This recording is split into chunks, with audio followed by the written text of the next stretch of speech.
This is the brand new Space Invaders Quarter arcade machine created by Numskull and now available to buy both online and in retail stores just in time for Christmas. It was kindly sent to us before its public release so that we could get our grubby little hands all over it for the purposes of review. Now, I've seen loads of these quarter arcades on display at local game stores, and I've even had the opportunity to have small play sessions on them at some game expos. They're definitely eye-catching, and there's now a massive variety of them, with machines based on Pac-Man, Dig Dug, Bubble Bobble, and there's even some releasing soon based on the Teenage Mutant Ninja Turtles arcade games, which just looks so good. But today, it's all about Space Invaders, baby, and now that I've got one of these in my own home, I want to know how it works, if it holds up after some lengthy play sessions, and most importantly, if it's worth the price.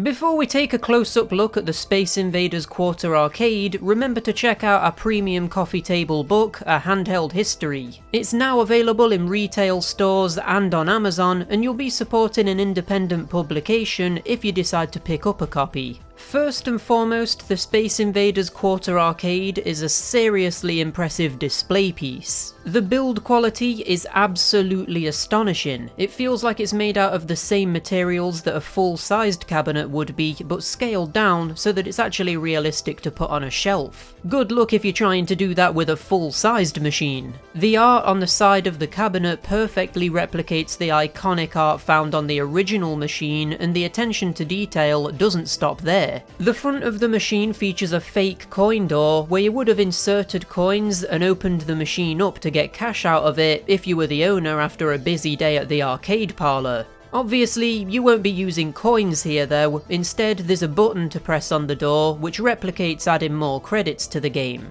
There's even this weird yellow circle which I thought was a random sticker at first, but no, this was actually on the original cabinet too. Rumour has it that this was placed by the Space Invaders themselves and contains secret alien technology used to harvest the brain matter of whoever plays on the machine. But that's obviously just hearsay.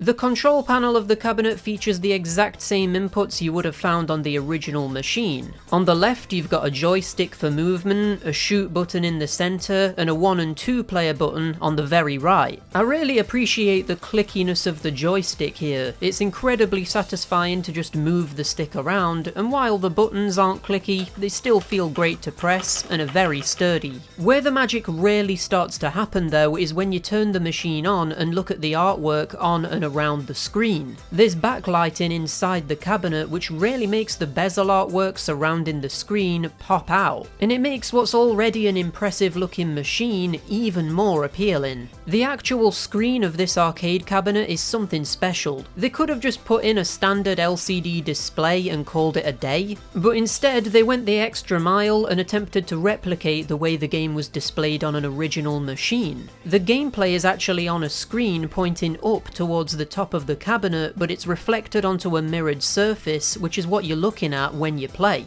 The reason that the original arcade cabinet did this is so that the game's sprites could appear against a coloured backdrop, which when used in conjunction with coloured cellophane over specific sections of the screen, resulted in Space Invaders appearing as though it was a full coloured game, and it looked much more graphically impressive than other games coming out at the time. This visual trick is called the Pepper's Ghost effect, and is used in several old films, theme park attractions, and even concerts. This is probably the biggest reason that you're going to want to invest in one of these Space Invaders Quarter arcades. Unless you've got access to an original Space Invaders machine, you're not quite going to get the same experience playing this on another device. A standard LCD display just doesn't quite capture that same degree of magic.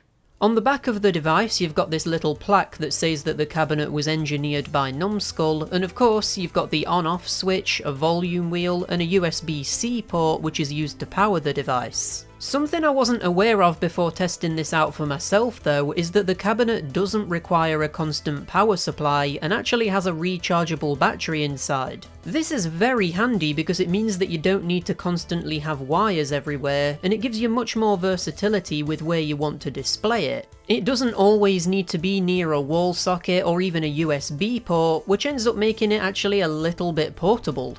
The speaker inside the cabinet is also pretty great. I mean, it doesn't really need to be amazing or anything, considering that Space Invaders sounds like this.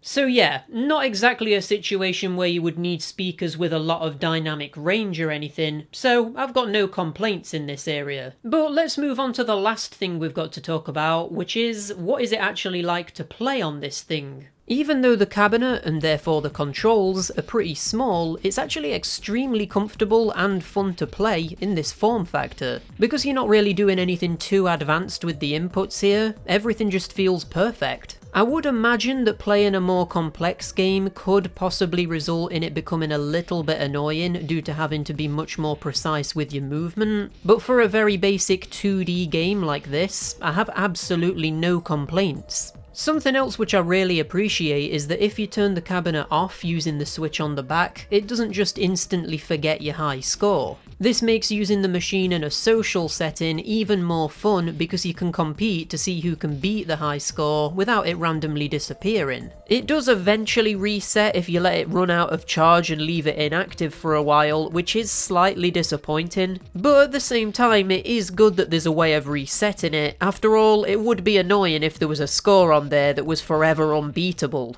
It's safe to say that I'm pretty impressed with this. However, there is one major thing with this that's probably going to put a lot of people off, and I bet it's something that a lot of you saw coming.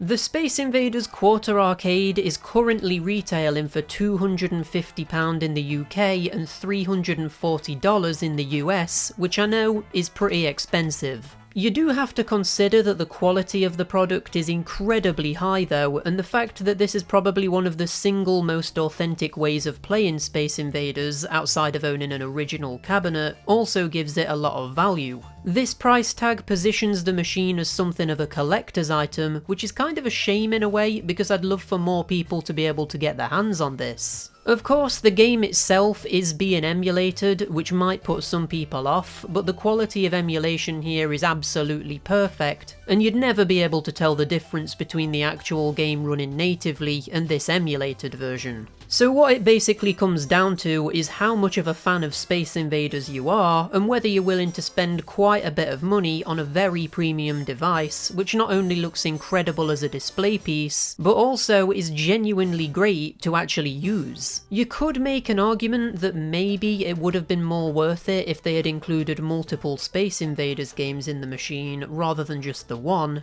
but at the end of the day, the whole point of this is that it's supposed to be a replica of the original cabinet, and including more games would have slightly detracted from that. Plus, you've also got to consider that just on a technical level, it wouldn't really have been possible to have had multiple games and still had the Pepper's Ghost effect, which we mentioned earlier, due to the artwork literally being printed on the inside of the device. And I think that element of the cabinet is really where the main value here lies, so taking that away would have detracted from the experience a bit. But that wraps up my thoughts on the Space Invaders Quarter Arcades cabinet. An excellent device for anybody who's a big fan of Space Invaders or just retro gaming in general. I mean, you don't really get much more iconic than Space Invaders, do you? But let me know what you think. Are you impressed with the quality on offer here? Are you going to be picking one of these up either for yourself or for someone else as a Christmas present? And what other arcade games would you like to see get the Quarter Arcades treatment? Drop your thoughts in the comments. For now though, remember to give the video a like if you enjoyed it, subscribe for more retro shenanigans coming very soon, check out A Handheld History, now available on Amazon, and I've been Rob from Retro Dodo, and I'll see you in the next one.